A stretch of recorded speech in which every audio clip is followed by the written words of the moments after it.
जब मुझे 6,800 युआन का बोनस मिलता है, उस समय मैं कंपनी के 120 सबसे महत्वपूर्ण पार्टनर्स के इंचार्ज लोगों के साथ डिनर कर रहा होता हूं। और जब उन्हें पता चलता है कि उन्हें मिलने वाली सारी सर्विसेज का जिम्मेदार मैं हूं, लेकिन मुझे सिर्फ इतना सा बोनस मिला है जिस पर पूरे डिनर टेबल का माहौल अचानक से अजीब हो जाता है। वहीं दूसरी तरफ मेरे कोलेग्स 1,50,000 युआन का बोनस पाकर खुशी से पागल हुए जा रहे होते हैं, जिस पर मैं बिल्कुल शांत रहते हुए अपना खाना खत्म करता हूं। और फिर कॉन्ट्रैक्ट खत्म होने के 7 दिन बाद मैं पूरी शान के साथ वहां से निकल जाता हूं, जिसके बाद मेरे चाचा की चीख लगभग फोन के आर पार सुनाई देती है। क्यों? आखिर क्यों? वे सब एक साथ अपना इन्वेस्टमेंट क्यों वापस ले गए? कॉन्ट्रैक्ट खत्म होने में आखिरी 7 दिन बाकी होते हैं, जिस पर शहर के सबसे लग्जरी होटल में एक भव्य डिनर पार्टी रखी जाती है। यहाँ मौजूद होते हैं 120 बड़े बिजनेस लीडर्स, जिनके हाथों में कंपनी की 90% रेवेन्यू लाइफलाइन होती है, और इन सभी 120 लोगों के साथ रिलेशनशिप मेंटेन करने की जिम्मेदारी मेरी होती है। उस समय मैं हाथ में वाइन का ग्लास लेकर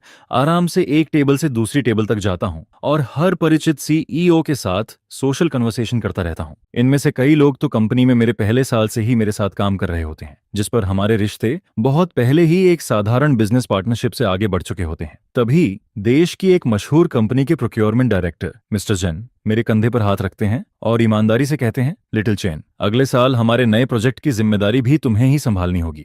किसी और को दूंगा तो मुझे भरोसा नहीं होगा। जिस पर मैं मुस्कुराकर कहता हूं, मिस्टर जैन, जब तक मैं यहां हूं आपका काम भी मेरा ही काम है। उसी समय मेरा फोन लगातार वाइब्रेट करने लगता है, जिस पर मैं वॉशरूम जाने की अनुमति मांगता हूं, लेकिन वहां जाने के बजाय कॉरिडोर के एक सुनसान कोने में पहुंच जाता हूं। फिर मैं वीचैट ग्रुप खोलता हूं, जहां उस समय लाल लिफाफों और खुशियों की बाढ़ आई हुई होती है। थैंक यू प्रेसिडेंट जंग, थैंक यू कंपनी, 1,50,000 युआन का बोनस अकाउंट में आ गया, अगले साल मिलकर नया चमत्कार करेंगे। यह मैसेज भेजने वाली लीना होती है, जो मेरी कोलेग है। उसका मुख्य काम मेरे प्रोजेक्ट रिपोर्ट्स को व्यवस्थित करना और फिर उनमें अपना नाम जोड़ देना होता है, जिस पर दूसरे लोग भी मैसेज भेजते हैं। मुझे भी 1,50,000 मिले। इस साल कंपनी कमाल कर रही है। प्रेसिडेंट जांग सच में बहुत जनरस हैं। मेहनत का फल जरूर मिलता है। एक के बाद एक 1,50,000 युआन के ट्रांसफर स्क्रीनशॉट्स ग्रुप में दिखाई देते रहते हैं, जो बिना कुछ बोले मेरे चेहरे पर थप्पड़ की तरह लगते हैं। लेकिन मैं उन चमकते हुए स्क्रीनशॉट्स को बिना किसी रिएक्शन के स्क्रॉल कर देता हूं।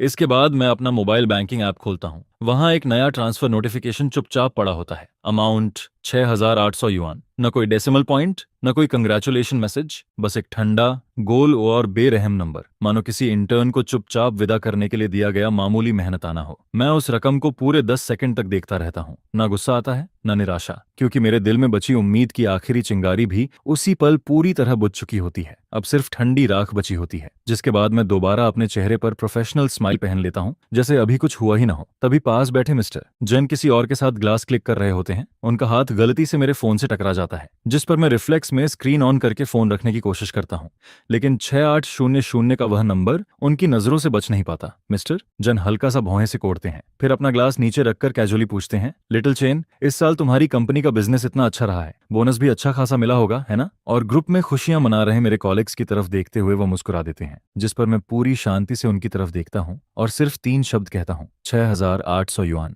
अगले ही पल शोरगुल से भरी पूरी पार्टी मानो किसी ने म्यूट कर दी हो। सिर्फ 1 सेकंड में सारी आवाजें गायब हो जाती हैं। आसपास बैठे सभी सीईओज यह नंबर सुन चुके होते हैं। उनके चेहरे पर पहले हैरानी आती है, फिर अविश्वास और आखिर में एक खामोश गुस्सा। वे सभी अनुभवी बिजनेसमैन होते हैं। उन्हें सब समझ में आ जाता है। एक ऐसा इंसान जो साल भर बिना रुके उनकी सर्विस करता है, जो कंपनी की 90% रेवेन्यू लाइफलाइन संभालता है, उसे सिर्फ 6,800 युआन मिलते हैं, और जिन ऑफिस कर्मचारियों के नाम तक वे नहीं जानते, उन्हें 1,50,000 युआन दिए जाते हैं। इसका मतलब क्या है, यह किसी को समझाने की जरूरत नहीं पड़ती, जिस पर माहौल बेहद असहज हो जाता है।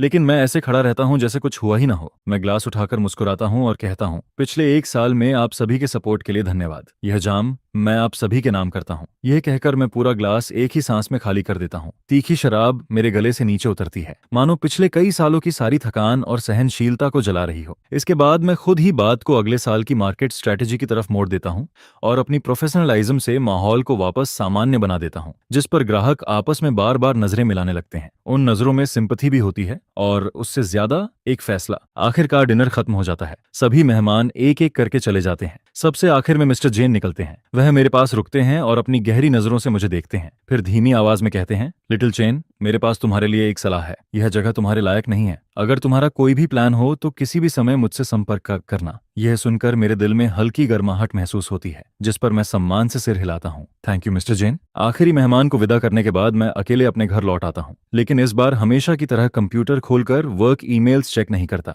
बल्कि अपने लिए एक कप चाय बनाता हूँ। मैं न गुस्से में होता हूँ न दुखी, क्योंकि जब कोई इंसान किसी चीज से पूरी तरह उम्मीद खो देता है तब इमोशंस भी एक लग्जरी बन जाते हैं। इसके बाद मैं कंप्यूटर खोलता हूँ, लेकिन उन बोरिंग कामों को देखने के बजाय एक नई फाइल बनाता हूँ जिसका नाम रखता हूँ हैंडओवर लिस्ट, और फिर मैं व्यवस्थित तरीके से लिखना शुरू करता हूँ। हर काम की प्रोसेस, हर क्लाइंट का बेसिक डेटा, हर प्रोजेक्ट का फ्रेमवर्क। उस समय मेरा दिमाग डरावनी हद तक साफ होता है। फिर मेरी नजर दीवार पर लगे कैलेंडर पर जाती है, जहां 7 दिन बाद की तारीख पर लाल घेरा बना होता है और उसके पास 4 शब्द लिखे होते हैं, कॉन्ट्रैक्ट एक्सपायरेशन डेट, जिस पर मेरी आंखें पूरी तरह शांत और दृढ़ दिखाई देती हैं, मानो कोई जनरल अंतिम बटन दबाने की तैयारी कर रहा हो। इसके बाद मैं फोन उठाता हूं और एक हेड हंटर का वीचैट ढूंढता हूं, जिसने कुछ महीने पहले मुझसे पूछा था कि क्या मैं जॉब चेंज करने में इंटरेस्टेड हूं। उस समय मैंने बात टाल दी थी, लेकिन अब मैं काफी देर तक स्क्रीन को देखता हूं, फिर सिर्फ 5 शब्द टाइप करता हूं, क्या हम बात कर सकते हैं। कॉन्ट्रैक्ट खत्म होने में अब सिर्फ 6 दिन बाकी होते हैं। जब मैं ऑफिस पहुंचता हूं तब वहां खुशी, उत्साह और दिखावे से भरा माहौल होता है। हर किसी के चेहरे पर जोश दिखाई देता है। 1,50,000 युआन का बोनस मिलने के बाद लोग चर्चा कर रहे होते हैं कि यूरोप घूमने जाएं या नई कार खरीदें। तभी लीना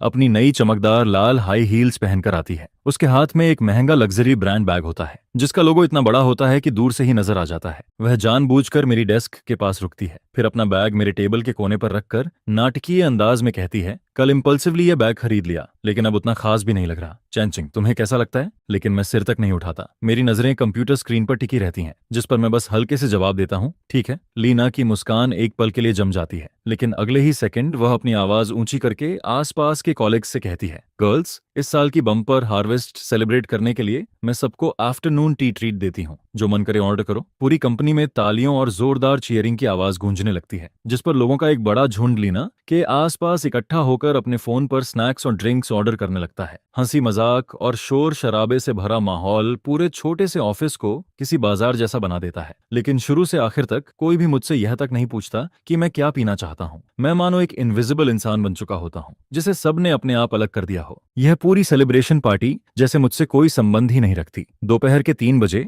झांग वेई अपना मशहूर बियर बेली लेकर लाल चेहरे के साथ ऑफिस में आता है, जिस पर वह जोर से ताली बजाता है और पूरा ऑफिस तुरंत शांत हो जाता है। सभी लोग उसकी तरफ प्रशंसा भरी नजरों से देखने लगते हैं। इस साल हमारी कंपनी ने अब तक की सबसे शानदार उपलब्धियां हासिल की हैं, और यह यहाँ बैठे हर व्यक्ति की मेहनत के बिना संभव नहीं था। उसकी आवाज पूरे ऑफिस में गूंजती है, लेकिन उसकी नजरें बार बार लीना और उन कर्मचारियों पर जाती हैं जिन्हें बड़ा बोनस मिला था। उसके चेहरे पर संतुष्टि भरी मुस्कान होती है। मैं हमेशा कहता हूं कि हमारी नेटवर्क क्रिएटिव कंपनी कभी भी मेहनत करने वालों के साथ अन्याय नहीं करती। जब तक तुम मेहनत करते हो, कंपनी जरूर तुम्हारी मेहनत देखती है। अगले साल भी मैं उम्मीद करता हूं कि सभी लोग इसी तरह मेहनत करेंगे और हम सब मिलकर बोनस को दोगुना करेंगे। जिस पर वह बड़े जोश के साथ सपनों का एक और महल खड़ा कर देता है। लेकिन उस बूढ़े लोमड़ी जैसी चालाक इंसान की आंखें जानबूझकर मेरी तरफ देखने से बचती रहती हैं, मानो कंपनी की 90% रेवेन्यू लाने वाला इंसान मैं नहीं, कोई और हो। उसकी स्पीच खत्म होने के बाद झांग वेई मुझे हाथ से इशारा करता है, जिस पर मैं शांति से खड़ा होता हूं और उसके पीछे पीछे ऑफिस के अंदर चला जाता हूं। दरवाजा बंद होते ही उसके चेहरे की मुस्कान थोड़ी कम हो जाती है और उसकी जगह बनावटी गंभीरता आ जाती है। चैनचिंग, इस साल के बोनस को लेकर ज्यादा मत सोचो। मुझे पता है कि तुम्हारा कंट्रीब्यूशन बहुत बड़ा है, कंपनी ये सब देखती है। मैं हाथ में पानी का गिलास पकड़कर चुपचाप बैठा रहता हूँ और उसकी एक्टिंग सुनता रहता हूँ। जिसके बाद वह आगे कहता है, लेकिन तुम्हें यह भी समझना होगा कि तुम्हारी सफलता का बड़ा हिस्सा कंपनी के प्लेटफॉर्म की वजह से है। अगर नेटवर्क क्रिएटिव कंपनी का नाम ना होता तो वे बड़े क्लाइंट्स तुम कैसे जानते। लीना और बाकी लोगों की प्रोफेशनल एबिलिटी भले ही तुमसे कम हो, लेकिन उन्होंने भी काफी मेहनत की है। इंटरनल कोऑर्डिनेशन और प्रोसेस मैनेजमेंट भी उतना ही जरूरी है। इसके बाद वह अपनी पुरानी आदत के मुताबिक खोखली बातें मेरे दिमाग में भरने लगता है। इस साल तुम्हारा बोनस थोड़ा कम जरूर है, लेकिन यह पूरे सिस्टम को ध्यान में रखकर लिया गया फैसला है। वह मुझे समझाता है कि मैं अभी जवान हूं और मुझे दूर की सोच रखनी चाहिए। अगर अगले साल भी तुम इसी तरह परफॉर्म करते रहे तो मैं गारंटी देता हूं कि सबसे बड़ा बोनस तुम्हें ही मिलेगा। जिस पर मैं सिर हिलाता हूं और उतनी ही ग्रेटिट्यूड दिखाता हूं जितनी जरूरी होती है। मैं समझ गया प्रेसिडेंट झांग, मैं आगे भी मेहनत करता रहूंगा। यह सुनकर झांग वेई साफ तौर पर बहुत खुश हो जाता है। उसे लगता है कि उसका सबसे आज्ञाकारी बैल पूरी तरह काबू में आ चुका है। ऑफिस से बाहर निकलते ही मुझे टी रूम से लीना और कुछ कॉलीग्स की खिलखिलाहट सुनाई देती है, जिस पर मैं बिना कोई रिएक्शन दिए वहां से गुजर जाता हूं और अपनी डेस्क पर वापस बैठ जाता हूं। अब वे जहरीली बातें मेरे दिल में कोई हलचल पैदा नहीं करती, वे सिर्फ मच्छरों की भनभनाहट जैसी लगती हैं।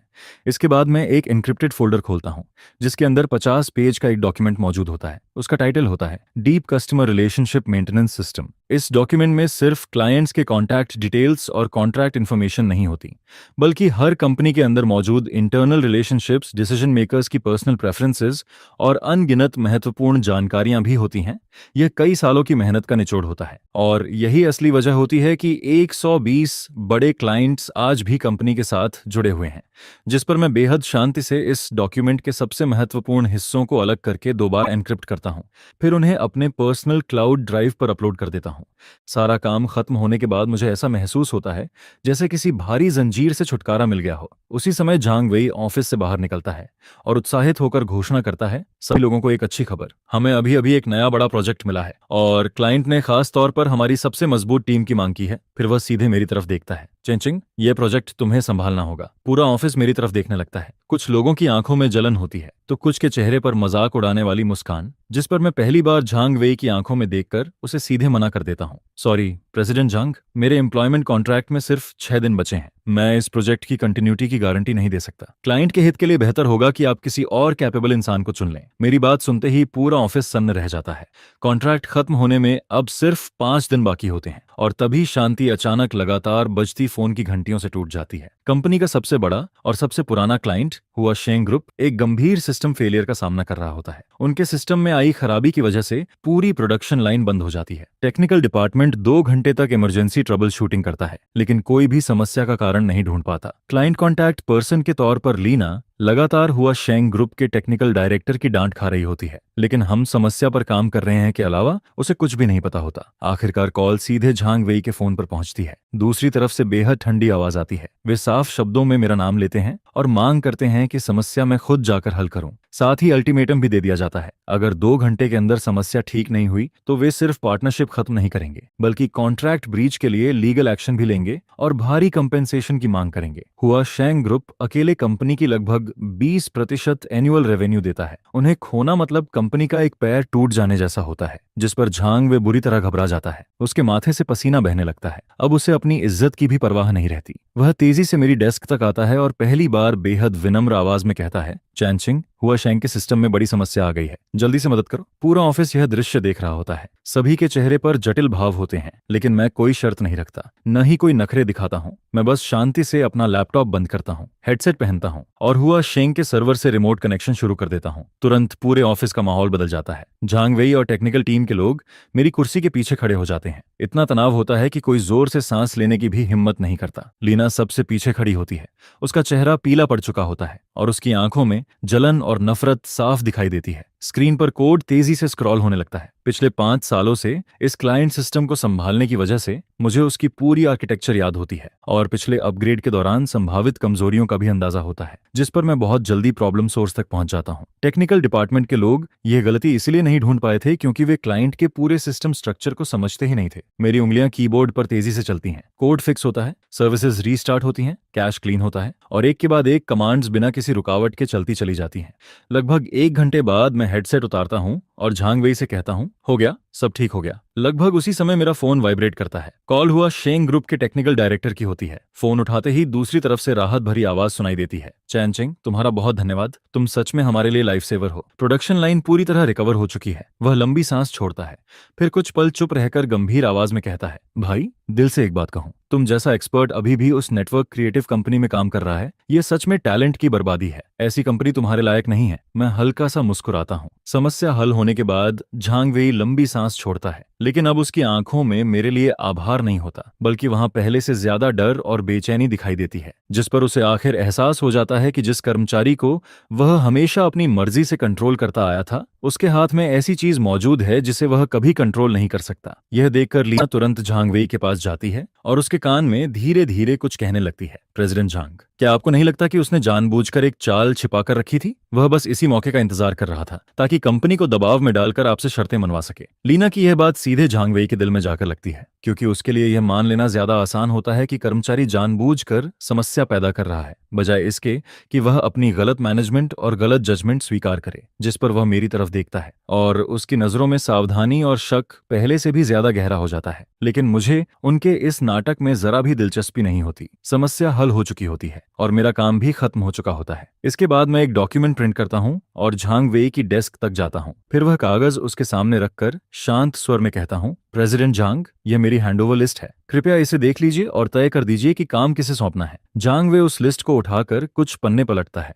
उसमें सिर्फ 120 क्लाइंट्स की कंपनी नेम्स, स्टैंडर्ड कॉन्ट्रैक्ट्स और पब्लिक कॉन्टैक्ट इन्फॉर्मेशन लिखी होती है। लेकिन असली महत्वपूर्ण चीजें उसमें कहीं नहीं होती, जैसे रिलेशनशिप मेंटेनेंस नोट्स, की contact maps, important internal connections, communication skills और वर्षों की मेहनत से बने पर्सनल रिलेशनशिप्स। इनमें से कुछ भी उस फाइल में मौजूद नहीं होता। वह प्रोसेस के हिसाब से एक परफेक्ट हैंडओवर डॉक्यूमेंट होता है, लेकिन असलियत में उसकी कीमत लगभग शून्य होती है। कॉन्ट्रैक्ट खत्म होने में अब 4 दिन बाकी होते हैं और आखिरकार झेंग वेई फैसला करता है कि मेरा काम लीना को सौंपा जाएगा। शायद यह उसका तरीका होता है मुझे यह दिखाने का कि देखो, चाहे तुम कितने भी महत्वपूर्ण क्यों ना हो, तुम्हारी जगह कोई भी ले सकता है। लीना उस सूखी हैंडओवर लिस्ट को ऐसे पकड़ती है जैसे कोई शाही फरमान हो, फिर मेरे सामने बैठ जाती है और घमंड से कहती है, चैनचिंग, अब मुझे एक एक चीज विस्तार से समझाओ। हर क्लाइंट की आदत क्या है, उन्हें किस तरह की बातें पसंद हैं, किन चीजों से उन्हें परेशानी होती है, सब कुछ साफ साफ बताओ। उसकी आवाज काम समझने जैसी नहीं लगती, बल्कि किसी अपराधी से पूछताछ करने जैसी लगती है। जिस पर मैं लिस्ट खोलता हूँ और पहले क्लाइंट की तरफ इशारा करता हूँ, हुआशेंग ग्रुप, परचेसिंग डायरेक्टर चिनजानहुआ, कॉन्टैक्ट नंबर 139XXXXXX। यह कंपनी की पब्लिक इंफॉर्मेशन है। कॉन्ट्रैक्ट टर्म्स यहाँ हैं। स्पेशल रिक्वायरमेंट्स का विवरण इंस्पेक्शन डॉक्यूमेंट नंबर 3 में दिया गया है। लेकिन लीना तुरंत मुझे बीच में रोक देती है। किसे यह सब सुनना है? मुझे वह अंदर की बातें चाहिए जो डॉक्यूमेंट्स में नहीं लिखी होती, जैसे प्रेसिडेंट चेन को कौन सी चाय पसंद है, उनके साथ डिनर करते समय किन बातों का ध्यान रखना चाहिए। जिस पर मैं हल्का सा भौं उठाता हूँ और शांत स्वर में कहता हूँ, मेरे हैंडओवर की सीमा सिर्फ उन चीजों तक है जो कंपनी एसेट्स हैं। जहां तक प्रेसिडेंट चेन के साथ मेरे पर्सनल रिलेशनशिप और वर्षों से जमा किए गए कम्युनिकेशन एक्सपीरियंस की बात है, वह मेरी पर्सनल प्रॉपर्टी है और उसे हैंडओवर करना मेरी जिम्मेदारी नहीं है। यह सुनते ही लीना का चेहरा लाल हो जाता है। तुम काम में सहयोग नहीं कर रहे हो चेनचिंग, ये मत समझना कि नौकरी छोड़ने वाले हो तो बहुत बड़े बन गए हो। उसकी आवाज अचानक तेज हो जाती है और पूरे ऑफिस में गूंजने लगती है, जिस पर मैं कुर्सी से टिककर बैठ जाता हूँ और पहली बार उसके ऊपर सीधा हमला करता हूँ। मेरे हैंडओवर डॉक्यूमेंट्स में कोई ऐसी बात है जो तुम्हें समझ नहीं आई, या फिर तुम्हारी प्रोफेशनल एबिलिटी इतनी कमजोर है कि तुम बेसिक क्लाइंट डेटा भी नहीं समझ पा रही हो? मेरी यह बात सीधे उसकी सबसे बड़ी कमजोरी पर वार करती है। लीना का चेहरा तुरंत सफेद पड़ जाता है, उसके होंठ कांपने लगते हैं, लेकिन वह जवाब में एक शब्द भी नहीं बोल पाती। आसपास बैठे कॉलीग्स धीरे धीरे फुसफुसाने लगते हैं। कुछ लोग लीना की बेइज्जती देखकर मन ही मन खुश हो रहे होते हैं, क्योंकि वह यह हमेशा ऑफिस में रौब दिखाती थी और अब पहली बार किसी मजबूत इंसान से टकराई थी। वहीं कुछ लोग मुझे घमंडी समझ रहे होते हैं। उन्हें लगता है कि नौकरी छोड़ने वाला आदमी अब किसी से डर नहीं रहा। माहौल बिगड़ता देख झांग वेई को खुद बाहर आना पड़ता है। ठीक है, सब लोग कॉलेग्स हैं, आराम से बात करो। फिर वह मेरी तरफ देखकर बड़े होने का ढोंग करते हुए कहता है, चेनचिंग, तुम्हें भी थोड़ा बड़ा दिल रखना चाहिए। लीना सिर्फ काम के लिए पूछ रही है। जो एक्सपीरियंस तुम्हारे पास है उसे सबके साथ शेयर कर दो। आखिर ये कंपनी के लिए ही तो अच्छा होगा। मैं जांग वे के नकली चेहरे को देखता हूँ और अंदर ही अंदर हंस पड़ता हूँ। फिर शांत स्वर में कहता हूँ, प्रेसिडेंट जांग, एक्सपीरियंस किसी दूसरे को सिखाया नहीं जा सकता, उसे हर इंसान को खुद कमाना पड़ता है। अगर लीना को बेसिक कस्टमर रिलेशनशिप बिल्ड करने के लिए भी कोई हाथ पकड़कर सिखाए तो मेरा सुझाव है कि कंपनी उसकी क्षमता की दोबारा जांच करे। क्या वह सच में इस पोजीशन के योग्य है? मेरे शब्द किसी तेज ब्लेड की तरह लीना की इज्जत को चीर देते हैं, जिस पर जांग वे का चेहरा पूरी तरह काला पड़ जाता है और पूरा ऑफिस मौत जैसी खामोशी में डूब जाता है। उसी समय मेरा फोन हल्का सा वाइब्रेट करता है। मैं स्क्रीन देखता हूँ। यह प्रेसिडेंट चेन का वीचैट मैसेज होता है, जिस पर मैं मैसेज खोलता हूँ। अंदर एक बेहद प्रोफेशनल जॉब ऑफर लेटर मौजूद होता है। यह ऑफर एक ऐसी कंपनी की तरफ से आता है जिसका नाम मैंने पहले कभी नहीं सुना था, लेकिन उसमें मेरा पोजीशन लिखा होता है, सीनियर पार्टनर, और सैलरी पैकेज देखकर मैं भी एक पल के लिए चौंक जाता हूँ, क्योंकि वह रकम मेरी कल्पना से भी कहीं ज्यादा होती है। मैं फोन बंद कर देता हूँ, फिर जांग वे की अंधेरी नजरों से नजर मिलाता हूँ, लेकिन मेरे दिल में उस समय एक ऐसी शांति होती है जो मैंने पहले कभी महसूस नहीं की थी, क्योंकि इस लड़ाई में मैं हारने वाला नहीं था। कॉन्ट्रैक्ट खत्म होने से पहले आखिरी दिन आ जाता है। यह नेटवर्क क्रिएटिव कंपनी में मेरा अंतिम दिन होता है। पूरा सुबह का समय मैं अपनी डेस्क साफ करने में बिताता हूँ। मेरी सारी पर्सनल आइटम्स एक डिब्बे में रखी जा चुकी होती हैं। कंप्यूटर में मौजूद मेरी सारी पर्सनल फाइल्स परमानेंटली डिलीट हो चुकी होती हैं। डेस्क पर सिर्फ कंपनी का कंप्यूटर और कंपनी का फोन बचा होता है, इसके अलावा कुछ नहीं। मानो मैं कभी यहाँ काम करता ही नहीं था। कॉलीग्स छोटे छोटे समूह बनाकर इधर उधर घूमते रहते हैं। वे फॉर्मल बातें करते हैं, लेकिन उनकी आंखों में न कोई रोकने की इच्छा होती है, न कोई दुख, बल्कि वहां सिर्फ तमाशा देखने की खुशी होती है। उनकी नजरों में मैं सिर्फ एक टेक गिक होता हूँ, जिसके पास कंपनी प्लेटफॉर्म के बिना कुछ भी नहीं है। उन्हें पूरा भरोसा होता है कि मैं जल्द ही समाज की मार खाकर वापस यहाँ लौट आऊंगा। लीना तो अपनी तिरस्कार भरी नजरें छिपाने की कोशिश भी नहीं करती। वह हाथ बांधकर मेरे पास खड़ी हो जाती है और व्यंग्य से कहती है, वाह, किसी के तो पर निकल आए ऐसे हैं। देखते हैं नेटवर्क क्रिएटिव कंपनी का प्लेटफॉर्म और सपोर्ट हटने के बाद तुम क्लाइंट्स के सामने कितने दिन हीरो बने रहते हो। लेकिन मैं उसकी तरफ देखने की भी जहमत नहीं उठाता। मैं बस मुस्कुराता हूँ और आखिरी फाइल भी डिलीट कर देता हूँ। डिलीट। दोपहर में झांग वेई मुझे आखिरी बार अपने ऑफिस में बुलाता है। वह अपनी बड़ी चेयरमैन चेयर पर बैठा होता है और उपदेश देने वाले अंदाज में कहता है, चैनचिंग, हालांकि इस बार तुम्हारा व्यवहार ठीक नहीं रहा, लेकिन इतने साल कंपनी के लिए मेहनत करने की वजह से मैं तुम्हारी बातों को नजरअंदाज कर सकता हूँ। कंपनी का दरवाजा हमेशा तुम्हारे लिए खुला रहेगा। बेशक उस समय सैलरी और ट्रीटमेंट पर दोबारा बात करनी पड़ेगी। स्पष्ट था कि उसे लगता था कि वह मुझ पर बहुत बड़ा एहसान कर रहा है, जिस पर मैं उसकी तरफ देखकर हल्का सा मुस्कुराता हूँ और धीरे से कहता हूँ, प्रेसिडेंट झांग, उम्मीद करता हूँ कि मेरे जाने के बाद भी आप ऐसे ही मुस्कुराते रहेंगे। शाम के 5:30 बजते ही ऑफिस की छुट्टी का समय हो जाता है, जिस पर मैं अपना कार्डबोर्ड बॉक्स उठाता हूँ और आखिरी बार अटेंडेंस मशीन पर पंच करता हूँ। मैं किसी को अलविदा नहीं कहता, न ही एक बार पीछे मुड़कर देखता हूँ। पूरे ऑफिस की नजरें मुझ पर टिकी होती हैं। कुछ लोगों की आंखों में दया होती है, कुछ के चेहरे पर मजाक उड़ाने वाली मुस्कान, और कुछ को तो कोई फर्क ही नहीं पड़ता। जिस पर मैं बिल्कुल शांत भाव से उस जगह से बाहर निकल जाता हूँ जहां मैंने अपनी जवानी के कई साल लगा दिए थे। उसी समय चेयरमैन ऑफिस के अंदर झांग वेई का फोन लगातार बज रहा होता है। इतनी कॉल्स आ रही होती हैं कि उसका फोन लगभग फटने की स्थिति में पहुंच जाता है। 120 में से एक भी कंपनी ऐसी नहीं होती जो नेटवर्क क्रिएटिव कंपनी के साथ सहयोग जारी रखना चाहती हो। सभी कंपनीज एक के बाद एक कॉन्ट्रैक्ट टर्मिनेट करने की बात कर रही होती है। यहाँ तक कि झांग वे बेहतर कंडीशंस देने की पेशकश भी करता है, लेकिन कोई भी वापस आने को तैयार नहीं होता। और इसकी वजह सिर्फ एक होती है, मैं नौकरी छोड़ चुका था। यह सुनकर झांग वेई पूरी तरह घबरा जाता है, जिस पर वह अपना फोन इतनी जोर से टेबल पर पटकता है कि टेम्पर्ड ग्लास तक चटक जाता है। फिर वह गुस्से में चिल्लाता है, जल्दी जाओ, चैनचिंग को वापस लेकर आओ। नौकरी छोड़ने के बाद पहली सुबह आती है, लेकिन इस बार मुझे अलार्म क्लॉक नहीं जगाता, बल्कि खिड़की के बाहर चिड़ियों की आवाज मुझे नींद से उठाती है। मैं एक साधारण स्पोर्ट्स सूट पहनता हूँ और बिल्डिंग के नीचे वाले पार्क में दौड़ने निकल जाता हूँ। नेटवर्क क्रिएटिव कंपनी छोड़ने के बाद ऐसा लगता है जैसे जिंदगी की हवा भी पहले से ज्यादा साफ हो गई हो। मैं झील के किनारे रुकता हूँ और पानी में अपना रिफ्लेक्शन देखता हूँ, जिस पर मुझे एहसास होता है कि मेरे अंदर बेरोजगारी को लेकर जरा भी चिंता नहीं है, बल्कि एक अजीब सा आत्मविश्वास मौजूद है, मानो सब कुछ पहले से मेरे नियंत्रण में हो। तभी मेरा फोन वाइब्रेट करता है। मैं स्क्रीन देखता हूँ। यह टेक्निकल डिपार्टमेंट के कुछ पुराने कॉलेग्स के प्राइवेट मैसेजेस होते हैं। ब्रोदर चेन, क्या आपने सच में नौकरी छोड़ दी? आज हुआ शेंग ग्रुप फिर प्रोग्रेस के लिए दबाव बना रहा है। लीना ऑफिस में गुस्से से कब तक फेंक चुकी है और प्रेसिडेंट झांग का चेहरा कोयले जैसा काला पड़ा हुआ है। जिस पर मैं जवाब टाइप करता हूँ, कॉन्ट्रैक्ट खत्म हो गया था, रिजाइन करना बिल्कुल नॉर्मल बात है, आगे का काम अब तुम्हें लोगों को संभालना होगा। मैसेज भेजने के बाद मैं चैट विंडो बंद कर देता हूँ और होंठों पर एक ठंडी मुस्कान आ जाती है, क्योंकि मैं नेटवर्क क्रिएटिव कंपनी की पूरी स्ट्रक्चर अच्छी तरह जानता हूँ। वह एक ऐसी इमारत होती है जो रेत के ऊपर खड़ी की गई थी और मैं उसका सबसे महत्वपूर्ण फाउंडेशन स्टोन था। मेरे जाने का मतलब सिर्फ एक टेक्नीशियन का जाना नहीं था, बल्कि क्लाइंट्स के विश्वास का भी साथ चले जाना था। इस समय कंपनी के अंदर हालात जरूर खिचड़ी की तरह बिखर चुके होंगे। उधर ऑफिस में लीना मेरी पुरानी सीट पर बैठी होती है। उसके सामने क्लाइंट्स की रिक्वायरमेंट्स से भरी एक मोटी फाइल खुली होती है। पहले वह सिर्फ डॉक्यूमेंट्स पर साइन करती थी और बोनस लेती थी, लेकिन अब जब असली प्रॉब्लम्स उसके सामने आती हैं तो वह पहले पेज तक नहीं समझ पाती। ये आखिर लिखा क्या है? क्या चेनचिंग ने जानबूझकर कुछ छिपाया था? ये इंटरफेस कनेक्ट क्यों नहीं हो रहा? जिस पर पास बैठा टेक्निकल एम्प्लॉय झिझकते हुए कहता है, ली सिस्टर, ये कंपैटिबिलिटी लॉजिक चेन ब्रदर ने हुआ शैंग के पुराने सिस्टम के लिए खुद लिखा था, इसका कोई डॉक्यूमेंटेशन नहीं है। सारा लॉजिक उनके दिमाग में था। यह सुनकर लीना का चेहरा और बदसूरत हो जाता है। वहीं मैं पार्क की बेंच पर बैठा दूर डूबते सूरज को देख रहा होता हूँ और मन ही मन कहता हूँ, जंगवेई, यह तो सिर्फ शुरुआत है। मैं चाहता हूं कि तुम अपनी आंखों से देखो कि जिस फाउंडेशन को तुम अटूट समझते थे, उसका असली कोर निकल जाने के बाद वह कैसे धीरे धीरे ढहता है। नौकरी छोड़ने का तीसरा दिन आ जाता है। मैं सोफा पर बैठकर हेडहंटर द्वारा भेजी गई इंडस्ट्री रिपोर्ट पढ़ रहा होता हूँ।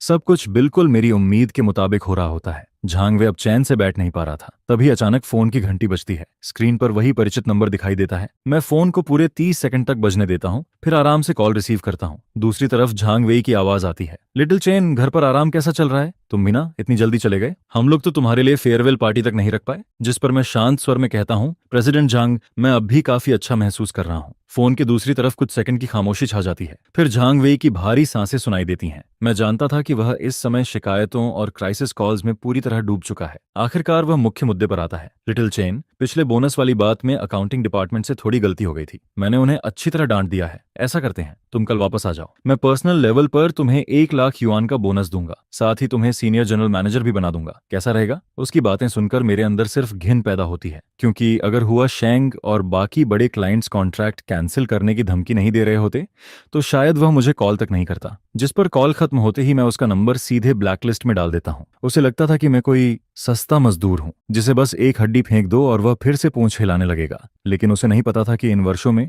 मैंने उसकी लालच और छोटी सोच को पूरी तरह पहचान लिया था। रात धीरे धीरे गहराने लगती है। मैं कंप्यूटर खोलता हूँ और एक नया फोल्डर बनाता हूँ। उसका नाम रखता हूँ डिपेयर, क्योंकि मैं सिर्फ कंपनी छोड़कर नहीं जाना चाहता था। मैं अपने साथ वह सब कुछ भी ले जाना चाहता था जो वास्तव में मेरा था, और नेटवर्क क्रिएटिव कंपनी को एक खाली खोल में बदल देना चाहता था। नौकरी छोड़ने के 5वें दिन हुआ। शेंग ग्रुप के परचेजिंग डायरेक्टर मिस्टर जेन मुझे चाय पर बुलाते हैं। वह हमेशा से बेहद समझदार इंसान रहे थे और कंपनी में रहते हुए सबसे सम्मानित पार्टनर्स में से एक थे। टी हाउस के अंदर हल्की चाय की खुशबू फैली होती है, जिस पर मिस्टर जेन मेरी तरफ देखकर कहते हैं, लिटिल चेन, तुम्हारे जाने के बाद नेटवर्क क्रिएटिव कंपनी लगभग अपंग हो चुकी है। कल झांग वेई खुद अपनी टीम लेकर मेरे पास आया था, लेकिन आधे दिन की मीटिंग के बाद भी वे कोई ढंग का सॉल्यूशन नहीं दे पाए। और लीना, यह कहते हुए वह हल्का सा हंस पड़ते हैं, उसे सिर्फ बड़ी बड़ी बातें करना आता है। मैं भी मुस्कुराता हूँ। प्रेसिडेंट जन, अब वह उनकी समस्या है, मेरा उससे कोई संबंध नहीं। मिस्टर जेन चाय का कप नीचे रखते हैं, फिर थोड़ा आगे झुककर गंभीर स्वर में कहते हैं, सच बताऊं, हुआ शेंग ग्रुप को कंपनी नहीं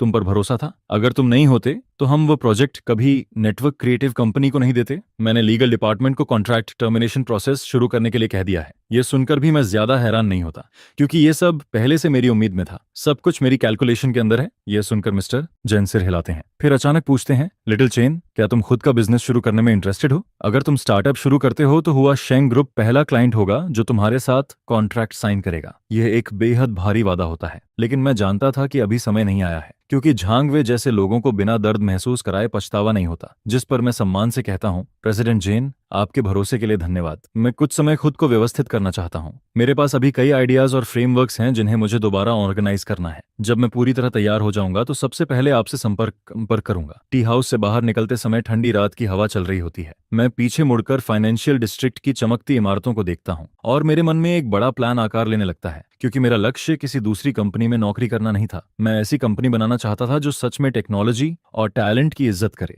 उधर पूरे हफ्ते नेटवर्क क्रिएटिव कंपनी के अंदर बारूद जैसी स्थिति बनी रहती है। हालांकि मैं वहां मौजूद नहीं होता, लेकिन 1,50,000 युआन बोनस लेने वाले लोग अब रिजल्ट नहीं दे पा रहे थे, जिस पर वे एक दूसरे पर दोष डालना शुरू कर चुके होते हैं। और सबसे ज्यादा निशाने पर होती है लीना, क्योंकि नाम के अनुसार पूरे प्रोजेक्ट की जिम्मेदार वही होती है। चिली, ये रिक्वायरमेंट साफ तौर पर आपके साइन से पास हुई है। अब लॉजिक काम नहीं कर रहा है तो आप हमें ऐसे ही बैठे बैठे टाइम और रिसोर्सेज बर्बाद करने के लिए मजबूर नहीं कर सकती। अगर मैंने साइन किया तो क्या हुआ? क्या मैं त्रांदा के छोड़े हुए सारे डॉक्यूमेंट्स तुम लोगों को नहीं दे चुकी? तुम लोग इतने बड़े यूनिवर्सिटीज से ग्रेजुएट होकर आए हो, फिर भी उसके लिखे हुए कोड की एक लाइन तक समझ नहीं पा रहे, जिस पर ऐसी बहसें अब लगभग हर दिन होने लगी थीं। ट्रोंग भी अपने ऑफिस में छिपा बैठा रहता था और बाहर निकलने की हिम्मत तक नहीं करता था। उसने सोचा था कि लीना को ऊपर लाकर वह सिचुएशन को स्टेबलाइज कर लेगा, लेकिन लीना पावर स्ट्रगल के अलावा टेक्निकल क्राइसिस संभालने की कोई कैपेबिलिटी ही नहीं रखती थी। इस समय ट्रोंग भी अपनी डेस्क पर पड़े लॉयर नोटिस को घूर रहा था। उन नोटिस में लिखी बातें बेहद गंभीर थीं। हुआशेंग कॉन्ट्रैक्ट टर्मिनेट करना चाहता था और 2 दूसरे कोर पार्टनर्स भी अब सिचुएशन को देख रहे थे। जिस रेप्यूटेशन को उसने सालों की मेहनत से बनाया था, वह मेरे जाने के बाद तेजी से टूटती जा रही थी। लीना, तुमने ही कहा था कि ट्रांदा के जाने से कोई फर्क नहीं पड़ेगा। अब मुझे बताओ, इस होल को भरोगी कैसे? जिस पर लीना उसके सामने सिर झुकाकर खड़ी रहती है। उसके चेहरे पर अब पहले वाला घमंड और एरोगेंस बिल्कुल नहीं था। उसे आखिर समझ आने लगा था कि जिस इंसान का वह बार बार मजाक उड़ाती थी, जिसे वह रिप्लेसेबल समझती थी, वही उसका सबसे बड़ा सहारा था। त्रोंगटोंग, क्यों ना हम उस पर कमर्शियल सीक्रेट्स चुराने का आरोप लगा दें, उसे मजबूर करेंगे कि वापस आए और कोर टेक्नोलॉजी सौंप दे। जिस पर ट्रुओंग वी सिर उठाता है। उसकी आंखों में एक खतरनाक चमक दिखाई देती है, लेकिन उससे भी ज्यादा बेबसी नजर आती है। वह जानता था कि अगर उसने यह चाल चली तो उसके पास पीछे हटने का कोई रास्ता नहीं बचेगा। और दूसरी तरफ मैं अपने घर में कंप्यूटर के सामने बैठा चुपचाप सांग खा के फ्रेमवर्क को धीरे धीरे खाई में गिरते हुए देख रहा था। कंपनी छोड़ने का यह 7वां दिन था और मेरा कॉन्ट्रैक्ट ऑफिशियली खत्म हुए 1 हफ्ता हो चुका था। मैंने अपनी स्टडी रूम को पूरी तरह व्यवस्थित कर लिया था। दीवारों पर नए प्रोजेक्ट के स्ट्रक्चर डायग्राम्स लगे हुए थे। इस 1 हफ्ते में मैंने 3 हेडहंटिंग कंपनीज के ऑफर्स ठुकरा दिए थे और ट्रुओंग वी के भेजे गए दर्जनों मैसेजेस को भी इग्नोर कर दिया था, क्योंकि मैं एक ऐसे मौके का इंतजार कर रहा था जो सांग कोहा को हमेशा के लिए खत्म कर दे। तभी फोन बजता है। यह ट्रान टोंग का वॉइस मैसेज था और उसकी आवाज काफी घबराई हुई लग रही थी। ट्रान ट्रुओंग भी पागल हो गया है। आज उसने इंडस्ट्री ग्रुप में अनाउंसमेंट कर दिया कि तुम कंपनी की कोर टेक्नोलॉजी लेकर भाग गए हो। वह कई कंपनीज को मिलाकर तुम्हें ब्लैकलिस्ट करने की कोशिश कर रहा है। मुझे ब्लैकलिस्ट करेगा? यह सुनकर मैं हल्का सा मुस्कुराता हूँ। शायद वह भूल गया था कि उन टेक्निकल पैटेंट्स की ओरिजिनल कॉपीज आखिर किसके पास हैं। जिस पर मैं आराम से एक एनक्रिप्टेड फोल्डर खोलता हूँ। उसके अंदर वह डेवलपमेंट जर्नल मौजूद था जिसे मैंने कंपनी ज्वाइन करने के पहले साल से ही मेंटेन करना शुरू किया था। हर टेक्निकल ब्रेक थ्रू का डिटेल बे रिकॉर्ड और ओरिजिनल सोर्स फाइल्स वहां सुरक्षित रखे हुए थे। अगर ट्रुओंग वी लीगल गेम खेलना चाहता है तो मैं भी उसके साथ आखिर तक खेलूंगा। उस दोपहर मैं सिटी सेंटर के एक स्टार्टअप इंक्यूबेटर के सामने पहुंचता हूं। ट्रान टोंग ने मेरे लिए जगह अरेंज कर दी थी। जगह बड़ी नहीं थी, लेकिन शुरुआत के लिए काफी थी। आज से यही नलगी की फाउंडेशन बनने वाली थी। मैं खिड़की के पास खड़ा होकर नीचे व्यस्त सड़कों को देखता हूं। मुझे अच्छी तरह पता था कि ट्रुओंग वी का ब्लैकलिस्ट ऑर्डर बहुत जल्द एक मजाक बन जाएगा। जब वे क्लाइंट्स जिन्हें सांग कोहा ने नुकसान पहुंचाया था देखेंगे कि मैं वापस आ गया हूं, तो वे खुद सबसे सही फैसला करेंगे। इस समय सांग कोहा नेटवर्क हुक अपनी आखिरी पागलपन भरी स्टेज में था। ट्रुओंग वी और लीना को लगता था कि उन्होंने मुझे पूरी तरह फंसा लिया है, लेकिन उन्हें बिल्कुल अंदाजा नहीं था कि वे धीरे धीरे उसी कब्र की तरफ बढ़ रहे हैं जिसे मैंने पहले से उनके लिए खोद रखा था। ट्रुओंग वी का ब्लैकलिस्ट ऑर्डर ठंडी हवा की तरह पूरे इंडस्ट्री सर्कल में फैल गया। मैं अपने नए रेंटेड वर्क स्पेस में बैठा फोन पर रिक्रूटर्स के अपॉलॉजी मैसेजेस देख रहा था, लेकिन मेरे मन में कोई खास हलचल नहीं होती थी। उनके शब्द बहुत विनम्र थे, लेकिन मतलब साफ था। ट्रुओंग वी ने इंडस्ट्री एसोसिएशन में पहले ही दबाव बना दिया था। जो भी कंपनी मेरे साथ कॉन्ट्रैक्ट साइन करेगी उसे सांग कोहा के पीछे खड़ी पुरानी कंपनीज का दुश्मन माना जाएगा। लेकिन यह चाइल्डिश ट्रिक मैं पहले ही समझ चुका था। जिस पर मैं फोन बंद करता हूं और व्हाइट बोर्ड पर नए सिस्टम की कोर लॉजिक डिजाइन करना जारी रखता हूं। तभी दरवाजे के बाहर हल्के कदमों की आवाज सुनाई देती है। अंदर आने वाला टीवू था, जो हमेशा टेक्निकल डिपार्टमेंट में मेरे साथ काम करता था। आनहदा मैंने भी रिजाइन कर दिया। ट्रुओंग टोंग हमें रोज उस एनक्रिप्टेड लॉजिक को क्रैक करने के लिए मजबूर करता था। उसने कहा था कि अगर हम नहीं कर पाए तो पूरे ग्रुप का केपीआई काट दिया जाएगा। मैं अब और बर्दाश्त नहीं कर सका। अच्छा किया, रेजिग्नेशन सर्टिफिकेट मिल गया। ट्रुओंग वी ने कोई परेशानी तो नहीं की? जिस पर TUIAOWURG सिर हिलाता है। उसकी आंखें हल्की लाल हो चुकी थीं। अब कंपनी में हर कोई खुद को बचाने में लगा है। LYNA जिम्मेदारी से बचने के लिए रोज चेक करती है कि कहीं कोई सीक्रेटली आपसे कांटेक्ट तो नहीं कर रहा। ANHDA अगर आपको लोगों की जरूरत हो तो बिना सैलरी के भी मैं आपके साथ काम करना चाहता हूं। यह सुनकर मेरे दिल में हल्की गर्माहट पैदा होती है। ट्रुओंग वी को लगता था कि पावर के दम पर वह मेरा रास्ता बंद कर देगा, लेकिन वह भूल गया था कि लोगों का दिल कभी भी धमकियों से नहीं खरीदा जा सकता। सैलरी पहले से ज्यादा मिलेगी, लेकिन उससे पहले हमें इस ब्लैकलिस्ट प्रॉब्लम को खत्म करना होगा। जिस पर मैं कंप्यूटर खोलता हूं और एक पुराने टेक्निकल फोरम में लॉग इन करता हूं। वह फोरम काफी समय से इनएक्टिव पड़ा था, लेकिन वहां मैं सिर्फ ट्रांदा नहीं था, मैं इंडस्ट्री का एक बड़ा नाम था जिसके हजारों फॉलोअर्स थे। अगर ट्रुओंग वी सर्कल में मेरी रेप्यूटेशन खराब करना चाहता है तो मैं उसे दिखाऊंगा कि असली स्ट्रैटेजिक सप्रेशन किसे कहते हैं। रेजिग्नेशन के 10वें दिन मुझे अचानक लीना का फोन आता है। उसकी आवाज इस बार हैरान करने वाली हद तक नरम थी। वह मुझे मिलने के लिए बुलाती है और कहती है कि कंपनी की तरफ से माफी मांगना चाहती है। मैं जानता था कि यह जरूर कोई ट्रैप होगा, लेकिन फिर भी मैं वहां जाता हूं क्योंकि मैं देखना चाहता था कि ट्रुओंग वी के निर्देश पर वह अब कौन सा नया खेल खेलने वाली है। रेस्टोरेंट के प्राइवेट रूम में लीना बेहद शानदार कपड़ों में बैठी थी। मेज पर महंगे डिशेज सजे हुए थे। जैसे ही उसने मुझे देखा वह मुस्कुराते हुए आगे बढ़ी और मेरा हाथ पकड़ने की कोशिश करने लगी। त्रांदा, पहले मैं इम्यूचर थी, उम्मीद है तुम पुरानी बातें दिल पर नहीं लोगे। ट्रुओंग टोंग ने कहा है अगर तुम सेटलमेंट प्लान देने को तैयार हो जाओ तो रुके हुए सारे पार्टनरशिप्स तुरंत रिस्टोर कर दिए जाएंगे और कंपनी तुम्हें एक्स्ट्रा कंसल्टिंग फी भी देगी। जिस पर मैं उसकी तरफ देखकर मुस्कुराता हूँ। लीना, क्या तुम्हें खुद इन बातों पर यकीन है? वह एल्गोरिदम्स मेरी पर्सनल इंटेलेक्चुअल प्रॉपर्टी हैं।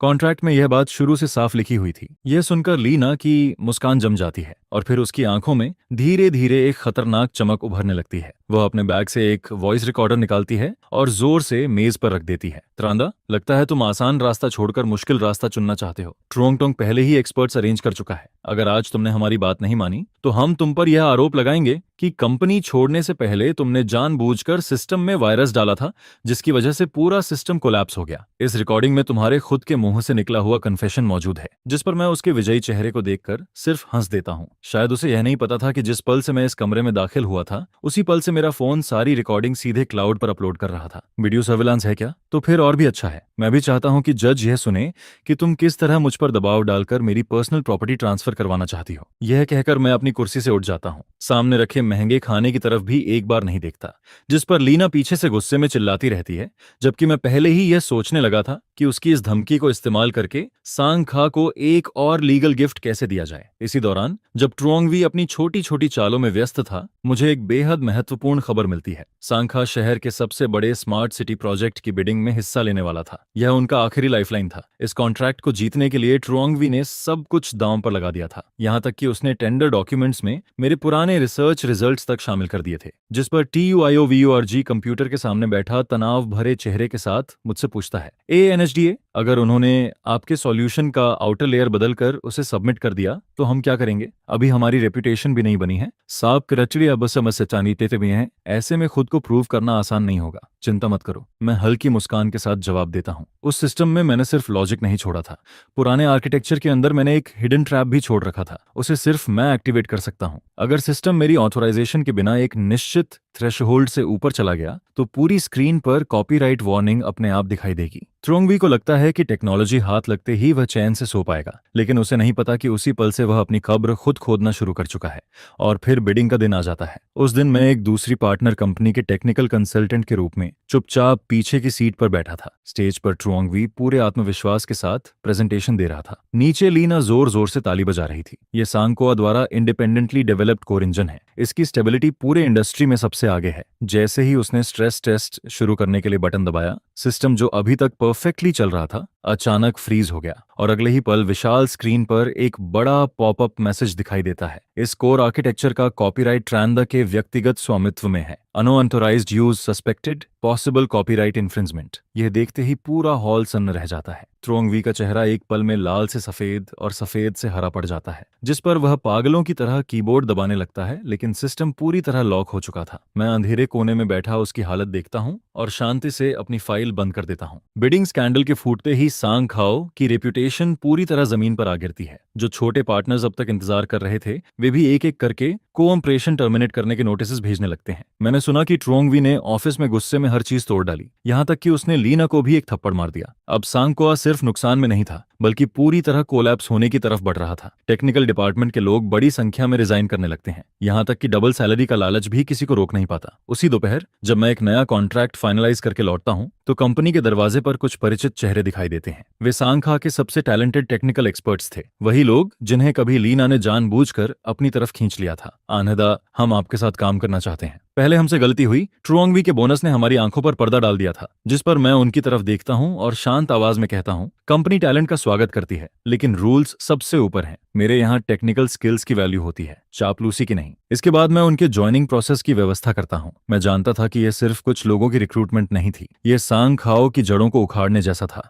ट्रुओंगवी के पास पुराने सर्वर के अलावा कुछ भी नहीं बचा था। शाम को ट्रांटोंग का फोन आता है। उसकी आवाज एक्साइटमेंट से भरी हुई थी। त्याओट्रान, शानदार काम किया। ट्रुओंगवी अभी कॉपीराइट इश्यू को दबाने के लिए हर जगह भाग रहा है, लेकिन सिटी इन्वेस्टिगेशन टीम पहले ही सांगकोआ पहुंच चुकी है। इस बार शायद वह कानून से बच नहीं पाएगा। यह सिर्फ वही है जिसका वह हकदार है। मैं शांत स्वर में जवाब देता हूँ, ट्रांटोंग, अब हमारा प्रोजेक्ट ऑफिशियली शुरू किया जा सकता है। फोन रखने के बाद मैं खिड़की के बाहर चमकती रोशनी को देखता हूँ। मुझे साफ महसूस होता है कि मेरा दौर तेजी से करीब आ रहा है और ट्रुओंगवी के लिए अंतिम घंटी बज चुकी है। इस समय सांगकोआ नेटवर्क सचमुच एक घोस्ट कंपनी बन चुका था। जो ऑफिस कभी लोगों से भरा रहता था, अब पूरी तरह खाली पड़ा था। हर तरफ सिर्फ बिखरा हुआ सामान दिखाई देता था। ट्रुओंगवी खुद को ऑफिस में बंद कर चुका था। पूरा दिन किसी को उसका चेहरा तक नहीं दिखता था। वहीं लीना भी गायब हो चुकी थी। सुना था कि वह कंपनी की आखिरी कैश रिजर्व लेकर विदेश भाग गई, लेकिन ट्रुओंगवी जैसे लोग पूरी तरह खत्म होने से पहले हमेशा एक आखिरी पागलपन भरा हमला जरूर करते हैं। एक रात मैं अपनी कार पार्क करके बिल्डिंग की तरफ बढ़ रहा था,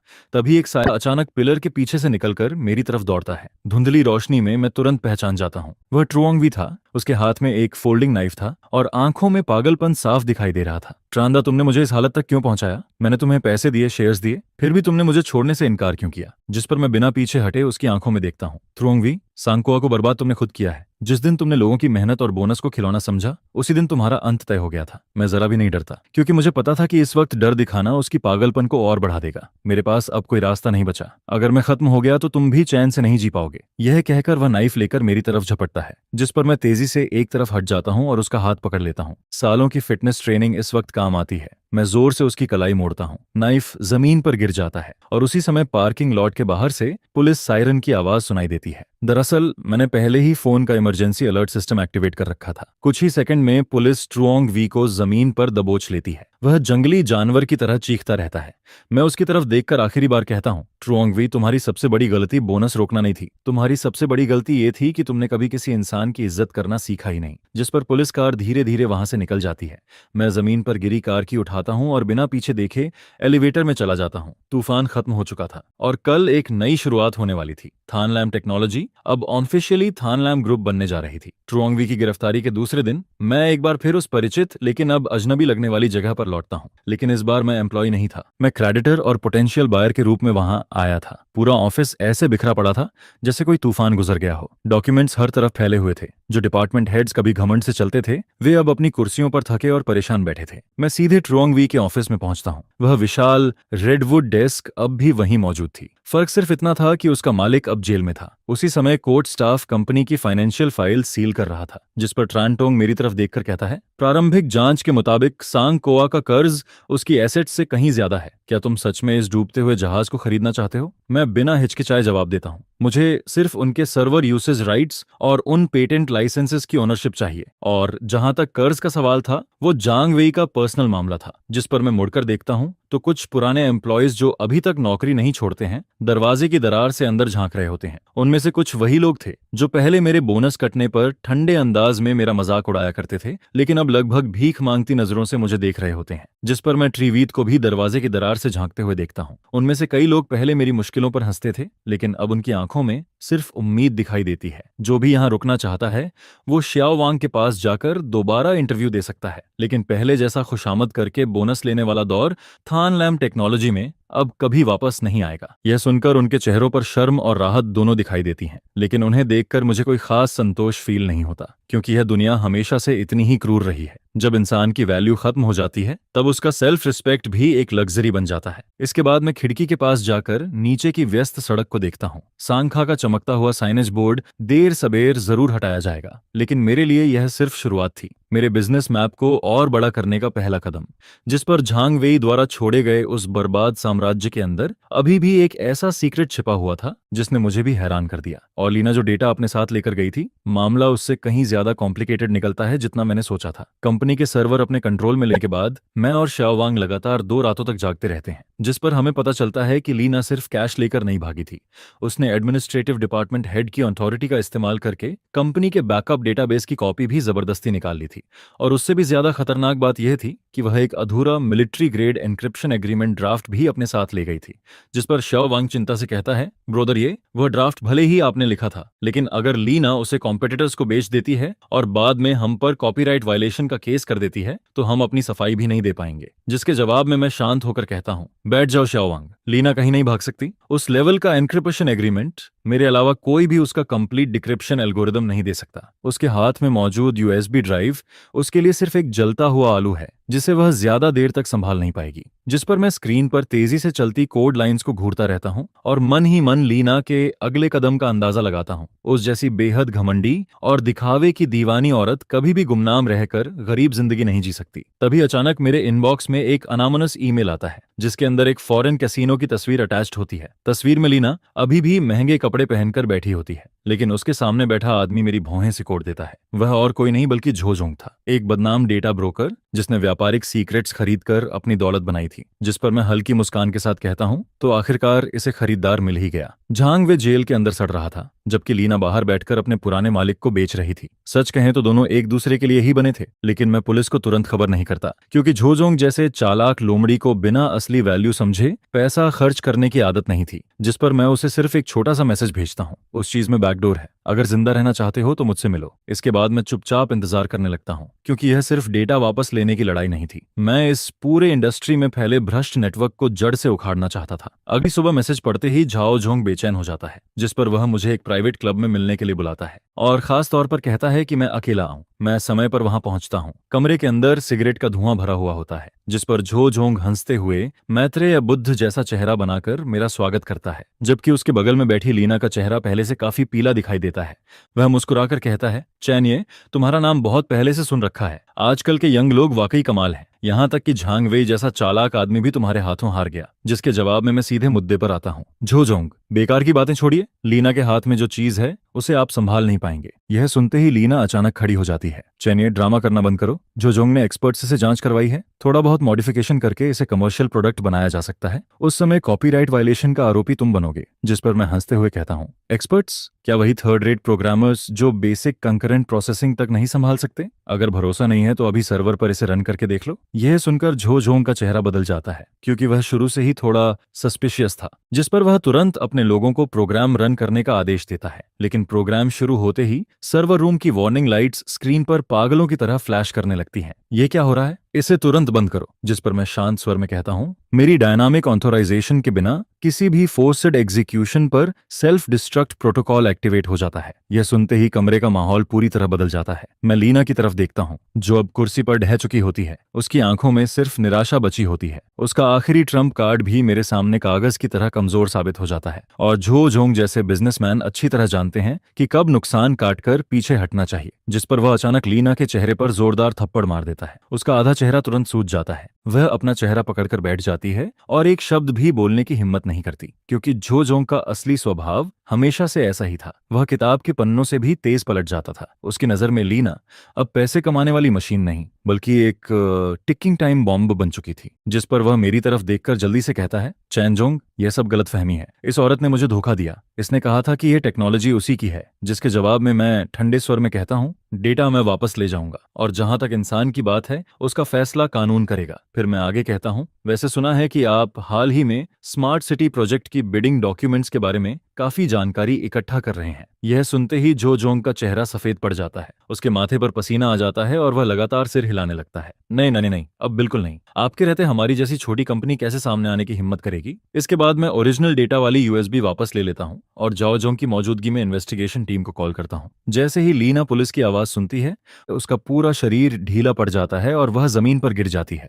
वह रोते हुए मेरी पैंट पकड़ने की कोशिश करती है। चैन, ये मैं सच में अपनी गलती मानती हूँ। मैं सारा पैसा वापस कर दूंगी, बस मुझे जेल मत भेजो। जिस पर मैं बिना किसी भावना के पीछे हट जाता हूँ। लीना, जिस पल तुमने कंपनी का कोर डेटा चुराने का फैसला किया था, उसी पल तुम्हें इस अंजाम के लिए तैयार रहना चाहिए था। मैं उसे पुलिस की गाड़ी में बैठाकर ले जाते हुए देखता हूँ, जिस पर मेरे दिल के अंदर बची आखिरी धुंध भी खत्म हो जाती है। लेकिन यह अंत नहीं था। झोंग पीछे हट चुका था, मगर उसके पीछे खड़ी त्यान चेन ग्रुप जैसी विशाल ताकत कभी चुप बैठने वाली नहीं थी। वे मेरे जैसे ट्रबल मेकर को इतनी आसानी से बढ़ते हुए नहीं देख सकते थे।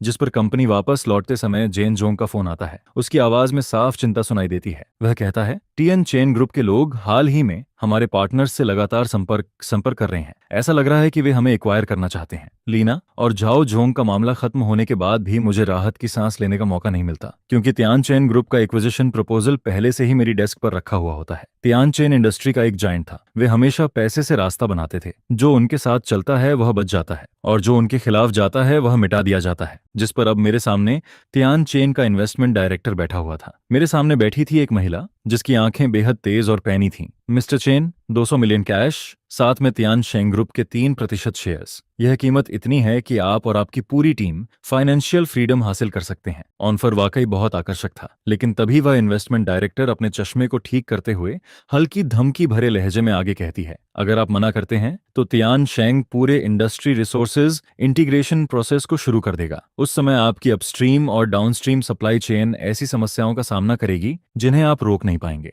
मिस्टर चेन, सिर्फ तथाकथित आइडियल के लिए अपना फ्यूचर बर्बाद मत कीजिए। जिस पर मैं उस एक्विजिशन प्रपोजल को देखता हूं और मन ही मन ठंडी हंसी हंसता हूं। यह लहजा मुझे झांग वेई की पुरानी धमकियों की याद दिलाता है। फर्क सिर्फ इतना था कि त्यान शेंग के पास ज्यादा पैसा था और ज्यादा ताकत भी, लेकिन मैं चेन ये कभी भी डर कर झुकने वालों में से नहीं रहा, जिसके जवाब में मैं शांत स्वर में कहता हूँ, फ्यूचर कोई दूसरों की दी हुई चीज नहीं होती, इंसान उसे खुद बनाता है। अपने बॉस से जाकर कह दीजिए, थान लैम्प टेक्नोलॉजी बिक्री के लिए नहीं है, अगर लड़ना है तो हम कोर्ट में भी मिलेंगे और मार्केट में भी। यह सुनते ही वह महिला गुस्से में उठती है और ऊंची हील्स की आवाज के साथ कमरे से बाहर निकल जाती है।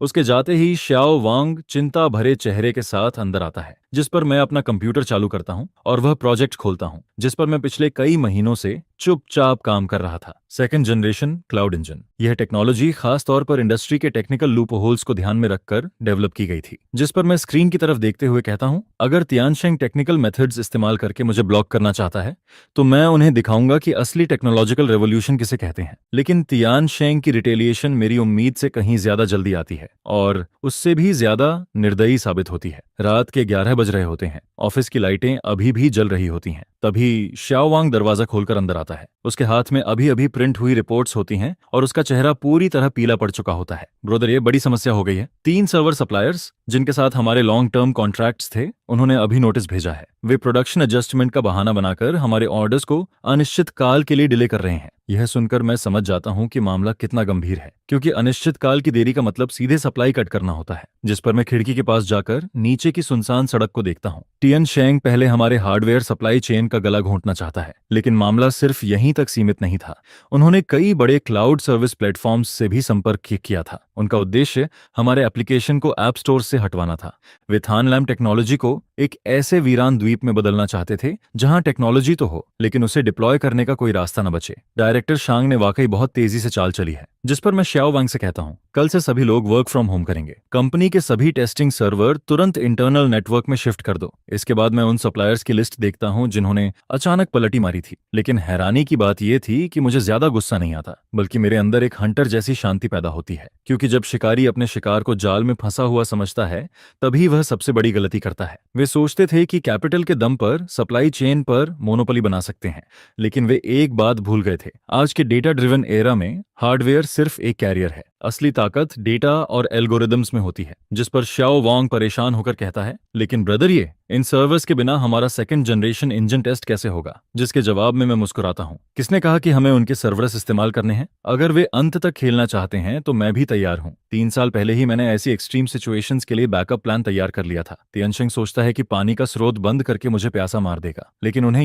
यह नहीं पता कि मैंने बहुत पहले अपना कुआं खुद खोद लिया था। तियानशेंग की फुल स्केल ब्लॉकेड के बाद पूरा इंडस्ट्री मेरा मजाक उड़ने का इंतजार कर रहा था। अगली सुबह मैं हुआ शैंग ग्रुप के चेयरमैन चैन के ऑफिस पहुंचता हूं। वह खिड़की के बाहर देखते हुए गहरी सोच में डूबे होते हैं और उनके सामने तियानशेंग द्वारा भेजा गया कोऑपरेशन प्रपोजल रखा होता है, जिस पर वह मेरी तरफ देखकर कहते हैं, लिटिल चेन, तियानशेंग के लोग कल मुझसे मिलने आए थे। उन्होंने वादा किया है कि अगर हुआ शैंग थान लैम्प के साथ पार्टनरशिप खत्म कर दे तो अगले 5 साल तक हमारी इंफ्रास्ट्रक्चर मेंटेनेंस कॉस्ट आधी कर दी जाएगी। जिसके जवाब में मैं कहता हूं, चेयरमैन चेन, तियानशेंग का पैसा लेना आसान है, लेकिन उनके लगाए हुए बंधनों से आजाद होना बहुत मुश्किल है। एक बार हुआ शैंग के सारे सिस्टम्स उनके क्लाउड प्लेटफॉर्म पर चले गए तो भविष्य में वे कीमत बढ़ाएं या घटाएं, यह फैसला आपका नहीं रहेगा। यह सुनकर चेयरमैन चेन मुड़कर मेरी तरफ देखते हैं। वह सिर्फ बिजनेसमैन नहीं थे, वह एक दूरदर्शी स्ट्रेटेजिस्ट भी थे।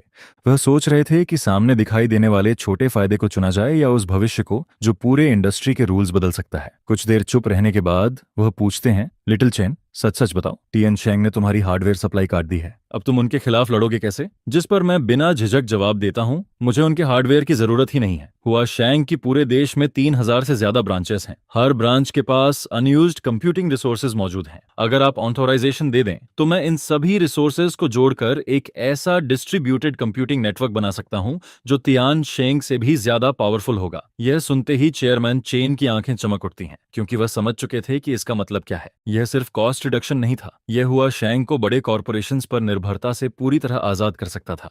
अचानक वह मेज पर जोर से हाथ मारते हैं और तियानशेंग का प्रपोजल फाड़कर टुकड़े टुकड़े कर देते हैं। हा, ठीक है, मैं यह दांव तुम्हारे साथ खेलता हूं। हुआ शैंग के सारे नेटवर्क नोड्स तुम्हारे लिए खोल दिए जाएंगे। ऑफिस बिल्डिंग से बाहर निकलते हुए मैं लंबी सांस लेता हूं। तियानशेंग को लगता था कि उसने पूरा समुद्र बंद कर दिया है, लेकिन उन्हें यह नहीं पता था कि मैंने अनगिनत छोटी धाराओं को पहले ही जोड़ रखा है। जिस पर जैसे ही हुआ शैंग और मेरे बीच यह सीक्रेट एग्रीमेंट फाइनल होता है, तियानशेंग तुरंत पब्लिक ओपिनियन बैटलफील्ड पर हमला शुरू कर देता है। इंटरनेट पर अचानक थान लैम्प टेक्नोलॉजी के खिलाफ बड़ी संख्या में बदनाम करने वाले आर्टिकल्स आने लगते हैं। कहीं कहा जाता है कि हमारे सिस्टम्स में सीरियस सिक्योरिटी वल्नरेबिलिटीज पार्टीज हैं, तो कहीं आरोप लगाया जाता है कि हम यूजर्स का डेटा इलीगली कलेक्ट कर रहे हैं। यह देखकर श्याओ वांग गुस्से में कहता है, ब्रोदर चेन, ये सब पूरी तरह झूठ है। हमारा सोर्स कोड तो ओपन सोर्स ऑडिटेड कोड है। ऐसे में यूजर डेटा चोरी करने का सवाल ही नहीं उठता। जिसके जवाब में मैं धीरे से सिर हिलाता हूँ। उन्हें सच्चाई की जरूरत नहीं है, उन्हें सिर्फ इतना चाहिए कि कस्टमर्स के मन में शक पैदा हो जाए। एक बार शक का बीज बो दिया जाए तो नए प्रोडक्ट्स को प्रमोट करना बेहद मुश्किल हो जाता है। जिस पर मैं उन तथाकथित एक्सपर्ट्स के एनालिसिस आर्टिकल्स पढ़ता हूँ। हर आर्टिकल झूठ, तोड़ मरोड़ और तकनीकी भ्रम से भरा हुआ था। और सबसे खतरनाक बात यह थी कि उनका असर दिखने भी लगा था। कई क्लाइंट्स जिन्होंने पहले हमारे साथ डील करने की इच्छा दिखाई थी, अब इन नेगेटिव रिपोर्ट्स की वजह से पीछे हटने लगे थे। तियानशेंग की यह चाल सच में बेहद खूबसूरती से खेली गई मानसिक लड़ाई थी, क्योंकि बिना एक भी सीधा अटैक किए वे हमारे विश्वास और रेपुटेशन को धीरे धीरे खत्म करने की कोशिश कर रहे थे। और कुछ संभावित क्लाइंट्स तो इन अफवाहों के कारण पहले ही अपने कदम पीछे खींचना शुरू कर चुके थे। तियानशेंग की यह मानसिक युद्ध वाली चाल सच में कमाल की थी। लेकिन अगर वे पब्लिक ओपिनियन वॉर खेलना चाहते थे तो हम भी उन्हें एक बड़ा तोहफा देने वाले थे। जिस पर मैं श्याओ वांग से कहता हूं, सेकंड जनरेशन इंजन की सिक्योरिटी टेस्टिंग रिपोर्ट सीधे दुनिया की सबसे प्रतिष्ठित हैकर चैलेंज कंपटीशन की ऑफिशियल वेबसाइट पर अपलोड कर दो, और साथ ही $1 मिलियन का रिवॉर्ड भी अनाउंस कर दो। दुनिया भर के टॉप हैकर्स को इनवाइट करो कि वे थान लैम के फायरवॉल को तोड़कर दिखाएं। यह सिर्फ झूठे आरोपों का सबसे ताकतवर जवाब नहीं था, बल्कि हमारी टेक्नोलॉजी का सबसे दमदार एडवर्टाइजमेंट भी था। जैसे ही यह अनाउंसमेंट पब्लिक होती है, पूरा टेक वर्ल्ड हिल जाता है। तियानशेंग द्वारा हायर की गई ऑनलाइन ट्रोल आर्मी अचानक खामोश हो जाती है, क्योंकि एब्सोल्यूट टेक्नोलॉजी के सामने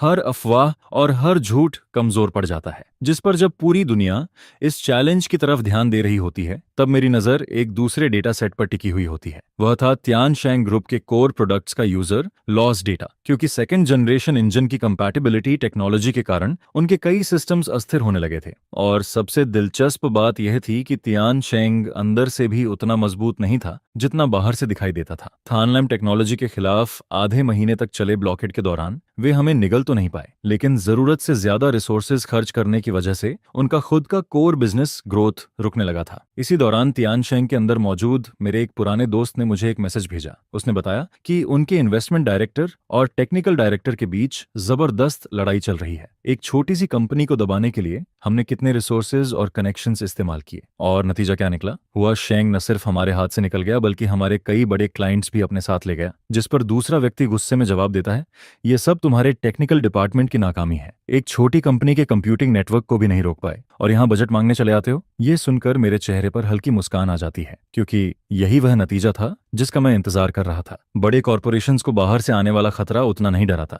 जितना अंदर से शुरू होने वाला पतन डराता है। जिस पर मैं कंप्यूटर के सामने बैठकर तियानशेंग के गिरते हुए स्टॉक चार्ट को देखता हूँ और मन ही मन आखिरी हार्वेस्ट का समय तय करने लगता हूँ। फिर मैं श्याओ वांग की तरफ देखकर कहता हूँ, तैयारी पूरी हो गई। आज रात ठीक 8 बजे हमारा सेकंड जनरेशन इंजन हुआ शेंग के डिस्ट्रीब्यूटेड कंप्यूटिंग नेटवर्क पर ऑफिशियली लॉन्च होगा। ग्लोबल पब्लिक टेस्टिंग शुरू होगी। ये एक बहुत बड़ा गैम्बल था। अगर हम सफल होते हैं तो थान लैम टेक्नोलॉजी पूरी इंडस्ट्री की मोनोपोली को तोड़ देता, लेकिन अगर हम असफल होते तो तियानशेंग का पागलपन भरा बदला पहले से भी ज्यादा खतरनाक साबित होता। रात के ठीक 8 बजे मैं एंटर की दबाता हूँ, जिस पर स्क्रीन पर मौजूद मैप में अनगिनत रोशनी के बिंदु एक साथ जगमगाने लगते हैं। हुआ शेंग की पूरे देश में फैली नेटवर्क नोड्स तुरंत एक्टिवेट हो जाती हैं और एक विशाल कंप्यूटिंग टॉरेंट की तरह बहने लगती हैं। मैं स्क्रीन को देखते हुए धीरे से कहता हूँ, अब पूरी दुनिया को बता दो कि नियम बदलने का समय आ गया है। जिस पर पब्लिक टेस्ट शुरू होते ही तियानशेंग हेडक्वार्टर्स में सन्नाटा छा जाता है, क्योंकि उन्हें डरावनी सच्चाई का एहसास हो चुका था। जिस सिक्योरिटी आर्किटेक्चर पर उन्हें सबसे ज्यादा गर्व था, वह थान लैम की नई आर्किटेक्चर के सामने कागज की तरह कमजोर साबित हो रही थी। पब्लिक टेस्ट की शानदार सफलता के तीसरे दिन पूरा इंडस्ट्री बदल जाता है। जो सप्लायर्स पहले मुझे महामारी की तरह अवॉइड करते थे, अब अपॉइंटमेंट लेने के लिए लाइन में खड़े रहते हैं, लेकिन मैं किसी से नहीं मिलता। इसके बजाय मैं सिर्फ इंडस्ट्री के सबसे बड़े लोगों के लिए आयोजित एक प्राइवेट बैंक्वेट में पहुंचता हूं और वहां तियानशेंग ग्रुप का चेयरमैन खुद मौजूद होता है। वह मुझे देखता है, लेकिन इस बार उसकी आंखों में पहले जैसी घमंड नहीं होती।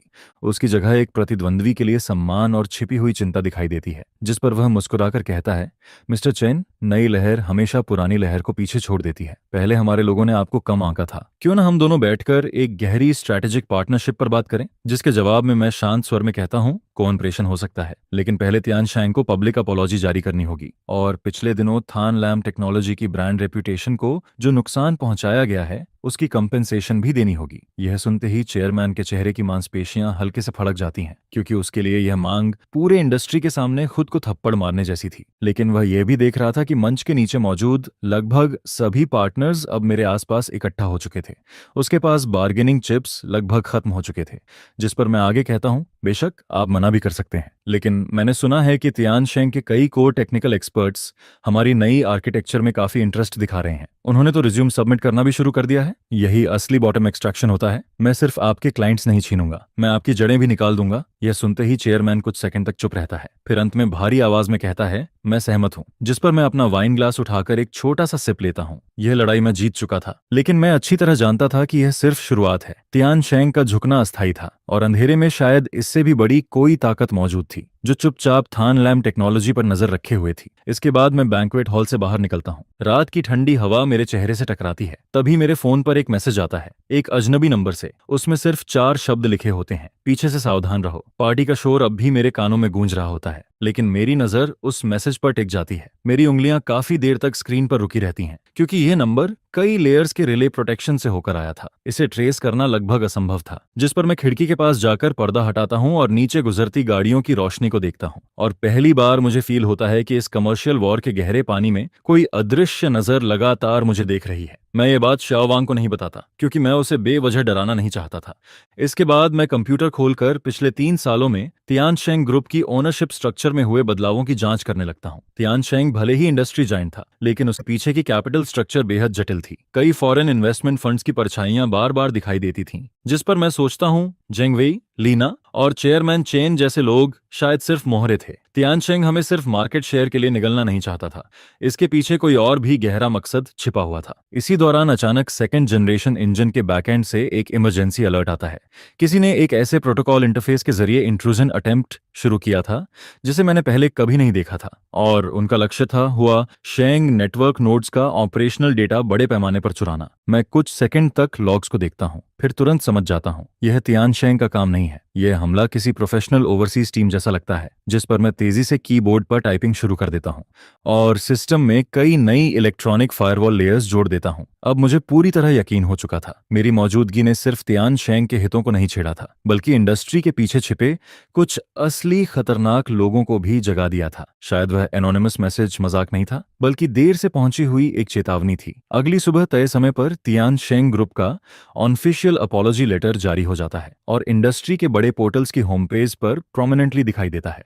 उस लेटर में बेहद विनम्र शब्दों में माफी मांगी जाती है और थान लैम टेक्नोलॉजी के खिलाफ की गई पूरी ब्लॉकेड कैंपेन का दोष कुछ सीनियर एग्जीक्यूटिव्स के व्यक्तिगत फैसलों पर डाल दिया जाता है। उसी समय कई करोड़ का मुआवजा भी थान लैम टेक्नोलॉजी के अकाउंट में ट्रांसफर हो जाता है, जिस पर टियू वोंग उत्साहित होकर कहता है, त्रान का देखिए, अब हर कोई हमें ड्रैगन स्लेयर यूथ कहकर तारीफ कर रहा है। जिस पर मैं हल्का सा मुस्कुराते हुए कहता हूँ, थियनथांथ इस बार पूरी तरह से ढह गया है। ढह गया? जिसके जवाब में मैं सिर हिलाते हुए कहता हूँ, त्याओवू, किसी बड़े दिग्गज की सहन शक्ति को कभी कम मत आंकना। उनका अभी झुकना सिर्फ थोड़ा वक्त खरीदने के लिए है, ताकि वे फिर से सांस ले सकें। जिस पर ठीक वैसा ही होता है जैसा मैंने सोचा था। जब पूरी इंडस्ट्री थान लान की तारीफों में लगी होती है, तभी मुझे एक अजीब सा निमंत्रण पत्र मिलता है। एक विदेशी संस्था, क्यू क्वांग कैपिटल, मुझे भविष्य के कंप्यूटिंग स्टैंडर्ड्स पर होने वाली एक प्राइवेट मीटिंग में शामिल होने का न्योता देती है।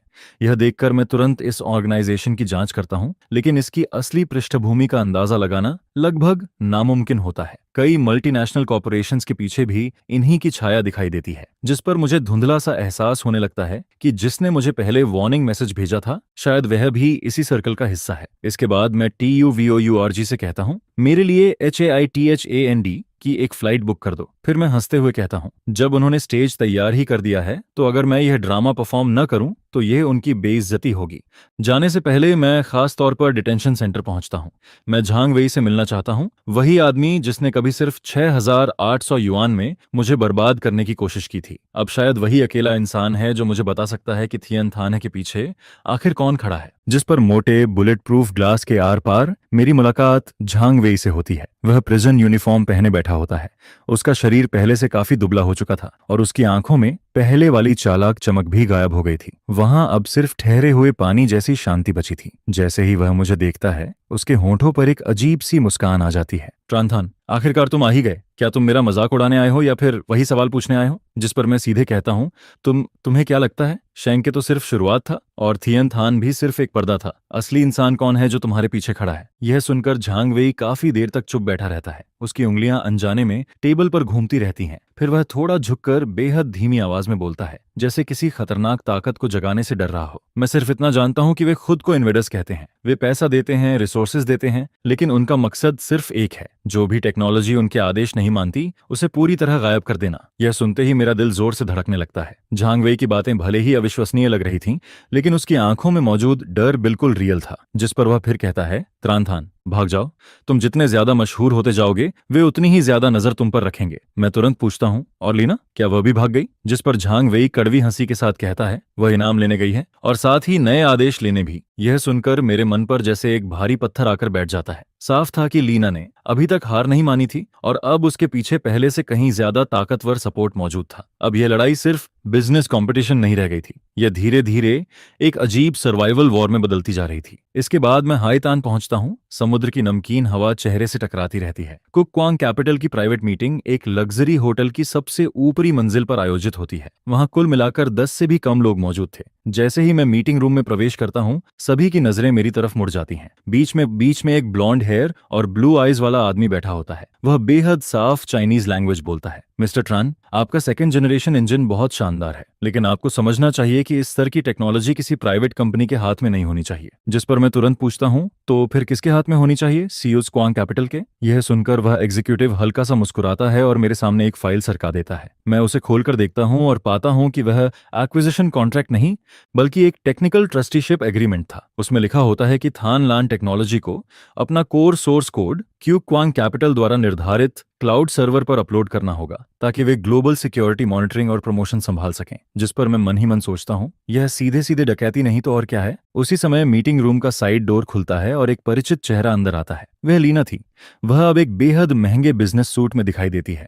उसकी आंखों में बदले की खुशी साफ नजर आ रही थी। जिस पर वह मुस्कुराकर कहती है, त्रानथान, तुम्हें अच्छी शराब पसंद नहीं, इसलिए अब सजा वाली शराब पीनी पड़ेगी। चूस क्वांग कैपिटल तुम्हें वह सब दे सकता है जो थियन थन पूरी जिंदगी में भी नहीं दे सकता। अगर तुमने साइन नहीं किया तो कल सुबह थन लान टेक्नोलॉजी को ग्लोबल बैन का सामना करना पड़ेगा। मैं लीना को देखता हूं, लेकिन मुझे गुस्सा नहीं आता। उल्टा मेरे अंदर एक अजीब सी शांति पैदा होती है। आखिरकार असली दुश्मन मेरे सामने खड़ा था। जिस पर मैं कोई जवाब नहीं देता। मैं सिर्फ सोचने का बहाना बनाकर मीटिंग रूम से निकल जाता हूं और रूफटॉप कॉरिडोर पर पहुंच जाता हूं। रात का हाईतान बेहद खूबसूरत दिखाई देता है। चमकती रोशनी किसी को भी मोहित कर सकती थी, लेकिन मैं जानता था कि इन्हीं रोशनियों के पीछे थान लान टेक्नोलॉजी के खिलाफ अनगिनत अटैक ऑर्डर्स पहले ही जारी हो चुके हैं। इसके बाद मैं अपना फोन निकालकर तान तोंग को कॉल करता हूँ। त्रान तोंग, प्लान को जल्दी शुरू कर दीजिए। सीयूसी क्वांग कैपिटल ने चाल चल दी है। वे कोर सोर्स कोड हथियाना चाहते हैं। जिस पर दूसरी तरफ से आवाज आती है, त्युत्रन, क्या तुम सच में यह करना चाहते हो? मैं बिना हिचकिचाए कहता हूँ, अगर वे हमें धीरे धीरे मारना चाहते हैं तो उससे बेहतर है कि हम पूरा गेम बोर्ड ही उलट दें। यह कहकर मैं कॉल काट देता हूँ और फोन में कमांड्स की एक जटिल सीरीज टाइप करना शुरू कर देता हूँ। दरअसल यह वही ट्रोजन हॉर्स था जो मैंने खास तौर पर क्यू क्वांग कैपिटल के लिए तैयार किया था। उन्हें कोर सोर्स कोड चाहिए था, तो मैं उन्हें एक ऐसा वर्जन देने वाला था जो ऊपर से बिल्कुल परफेक्ट दिखाई देता, लेकिन अंदर छिपी हुई खामी पूरे कंप्यूटिंग नेटवर्क को लकवाग्रस्त कर सकती थी। यही मेरा स्पेशल गिफ्ट था। तभी पीछे से हाई हील्स की आवाज सुनाई देती है। लीना धीरे धीरे मेरी तरफ आती है। तो क्या फैसला कर लिया? जिस पर मैं उसकी आंखों में देखते हुए कहता हूँ, हाँ, फैसला कर लिया। फिर मैं आगे कहता हूँ, अपने नए मालिकों से जाकर कह दो, थानलान टेक्नोलॉजी की चीजें वे न छीन सकते हैं और न ही पचा सकते हैं। यह कहकर मैं ट्रस्टीशिप अग्रीमेंट को उसके सामने टुकड़े टुकड़े करके फाड़ देता हूँ और उन कागजों को समुद्र की तरफ उछाल देता हूँ। यह देखकर लीना का चेहरा तुरंत बिगड़ जाता है और उसी पल मुझे पता चल जाता है कि असली तूफान अब शुरू होने वाला है। जैसा मैंने सोचा था, स्यूट्स क्वांग कैपिटल की प्रतिक्रिया उम्मीद से भी ज्यादा पागलपन भरी निकलती है। सुबह होने से पहले ही दुनिया के लगभग सभी बड़े ऐप स्टोर्स एक साथ थैनलान टेक्नोलॉजी के प्रोडक्ट्स को रिमूव कर देते हैं। कारण बताया जाता है डेटा सिक्योरिटी रिस्क, जबकि ऐसा कोई खतरा मौजूद ही नहीं था। जिस पर ऑफिस के फोन लगातार बजने लगते हैं। पुराने पार्टनर्स जो अब तक तटस्थ बने हुए थे, मल्टीनेशनल कैपिटल के दबाव में आकर एक एक करके पार्टनरशिप टर्मिनेशन नोटिस भेजना शुरू कर देते हैं। त्यूवंग घबराकर कहता है, ट्रंका, विदेशी मार्केट्स में हमारे सभी चैनल्स ब्लॉक कर दिए गए हैं। हमारे सेकंड जनरेशन इंजन को स्पाईवेयर कहा जा रहा है। पूरी दुनिया अब हमें बॉयकॉट कर रही है। हमें क्या करना चाहिए? जिस पर मैं शांत स्वर में कहता हूँ, घबराओ मत, वे जितना ऊंचा उछलेंगे उतनी ही बुरी तरह गिरेंगे। फिर मैं आगे कहता हूँ, TUIEOWURG फ्रोजन प्रोजेक्ट एक्टिवेट करो और वह सोर्स कोड ऑडिट रिपोर्ट जो हमने पहले से तैयार की थी दुनिया की सबसे बड़ी टेक्नोलॉजी अलायंस को भेज दो। मैं मेन कंट्रोल पैनल के सामने बैठा होता हूँ और स्क्रीन पर लगातार चमक रही रेड वार्निंग नोटिफिकेशंस को देख रहा होता हूँ, जिस पर लीना मीडिया के सामने खुलेआम एक फॉर्मर एग्जीक्यूटिव लीडर की पहचान के साथ सामने आती है और मुझ पर टेक्नोलॉजी चुराने का आरोप लगाती है। उसका वह गंभीर और ईमानदार दिखने वाला चेहरा सच में काफी लोगों को धोखा दे देता है जो असली सच्चाई नहीं जानते थे। लेकिन वह यह नहीं जानती थी कि एब्सोल्यूट टेक्नोलॉजी लॉजिक के सामने झूठ हमेशा बुलबुले की तरह नाजुक होता है। वह ज्यादा देर टिक नहीं सकता, जिस पर मैं आखिरी कमांड टाइप करता हूं और उन मॉनिटरिंग नोट्स को एक्टिवेट कर देता हूं जिन्हें मैंने पहले ही क्यूक क्वांग कैपिटल के अंदर छिपा रखा था। उन्हें मेरा मेरा सोर्स कोड चाहिए था, है ना? तो अब वे अपने लेबोरेटरी में पूरी मेहनत के साथ उस चीज को क्रैक करने में लगे हुए थे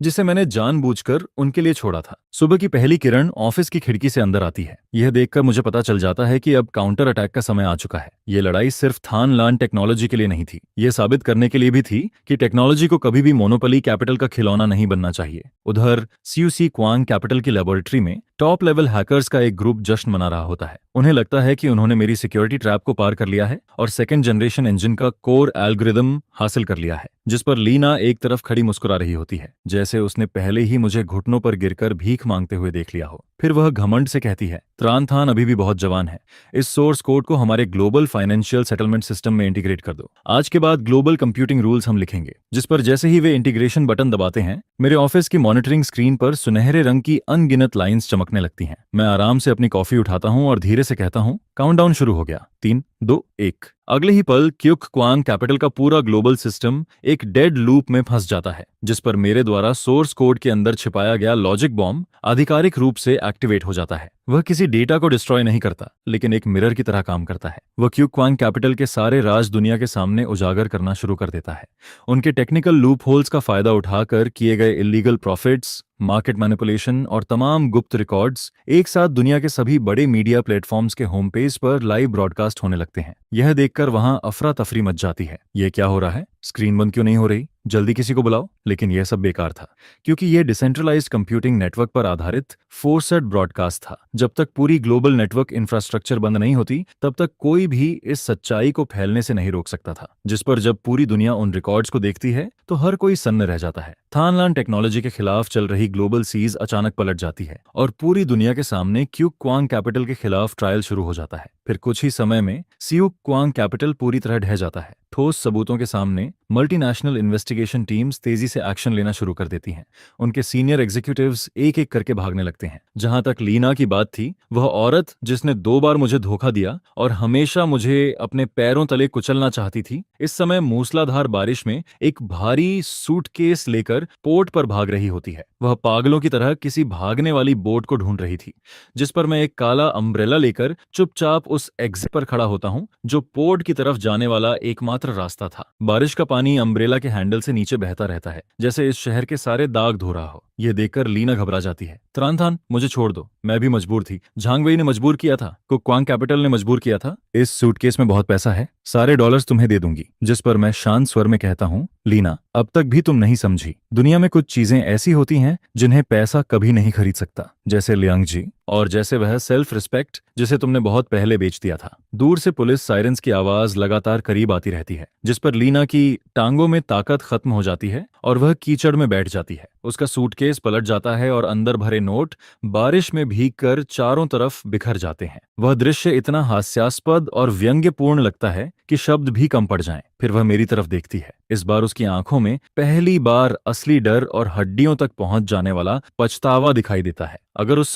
अगर मैंने ईयर एंड बोनस लिस्ट में चालबाजी नहीं की होती तो क्या सब कुछ अलग हो सकता था? जिस पर मैं बिना किसी भाव के जवाब देता हूं, जिंदगी में इफ नहीं होता। जिस दिन तुमने 1,50,000 युआन के लिए किसी और की मेहनत को कुचलने का फैसला किया था, उसी दिन तुम्हारा अंत लिख दिया गया था। इसके बाद पुलिस लीना को लेकर चली जाती है और मैं मुड़कर सड़क किनारे खड़ी बिजनेस कार की तरफ बढ़ जाता हूं, जिस पर कार के अंदर बैठे ट्रांटोंग मुझे देखकर अंगूठा दिखाते हैं। कई महीनों से चल रहा यह नाइटमेयर आखिरकार खत्म हो चुका था। 1 महीने बाद थान लान टेक्नोलॉजी आधिकारिक रूप से थान लान ग्रुप बन जाती है। जो सप्लायर्स पहले हमें बैन कर चुके थे, वे अब माफी मांगने के लिए लाइन लगाकर हमारे दरवाजे पर खड़े रहते हैं। थिन ग्रुप खुद कोर बिजनेसेस छोड़कर हमारे साथ कॉपरेशन की गुहार लगाने लगता है, जबकि होअथिन ग्रुप हमारा सबसे मजबूत स्ट्रेटेजिक एलाय बन जाता है। इसके बाद इंडस्ट्री एसोसिएशन अपने पूरे रूल्स फिर से ड्राफ्ट करती है। टेक्नोलॉजी का सम्मान, इंटेलेक्चुअल प्रॉपर्टी राइट्स और फेयर सैलरी सिस्टम को नियमों के पहले पन्ने पर लिखा जाता है। मैं नए हेडक्वार्टर्स की सबसे ऊंची मंजिल पर खड़ा होकर नीचे हजारों एम्प्लॉयज को सेलिब्रेट करते हुए देखता हूँ, लेकिन हैरानी की बात यह थी कि मेरे अंदर बिल्कुल शांति होती है। जिस पर ट्रान टोंग मेरे पास आकर कहते हैं, तियाओ ट्रान, तुमने सिर्फ एक बिजनेस वॉर नहीं जीती, तुमने पूरी इंडस्ट्री बदल दी। अब असली रूल्स बनाने वाला इंसान तुम हो। जिसके जवाब में मैं हल्की मुस्कान के साथ कहता हूँ, मैं सिर्फ इतना चाहता था कि जो लोग मेहनत करते हैं उन्हें उनका वह ईयर एंड बोनस मिले